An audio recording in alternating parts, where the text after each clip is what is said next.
চলো আজকে দুবরাজপুরের মামা ভাগ্নে পাহাড় দেখব। আমি আর আমার হাজবেন্ড চলে এসেছি। আমরা রামপুরহাট থেকে চলে এসেছি বাই কার। আর প্রথমেই এইরকম গেট রয়েছে, এই গেট দিয়ে ঢুকেই মামা ভাগ্নে পাহাড়ে ঢুকতেই খুব সুন্দর একটা শিব মন্দির রয়েছে। এবারে চলো মন্দিরে ঢুকবো। বিশাল উঁচু মন্দির, দেখি মন্দিরের ভিতরে ঢুকতে দেবে কিনা জিজ্ঞেস করে নেব। আচ্ছা ভেতরে যাবো।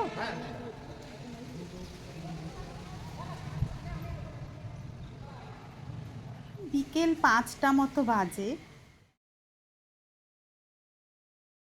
কলকাতা থেকে যদি তোমরা সরাসরি বাই কার আসতে চাও এই মামা ভাগ্নে পাহাড়ে দুবরাজপুরে, তবে রামপুরহাট পর্যন্ত কলকাতা থেকে লাগে 6.5 ঘন্টা। আর রামপুরহাট থেকে এই দুবরাজপুরে মামা ভাগ্নে পাহাড়ে আসতে আমাদের 2 ঘন্টা লেগেছে। 6.5 ঘন্টা আর 2 ঘন্টা, 8.5 ঘন্টা লাগবে। হাওয়ার কি দেখো, কি হাওয়া, ঝড় উঠে গেছে পুরো। এখানে মায়ের মন্দির,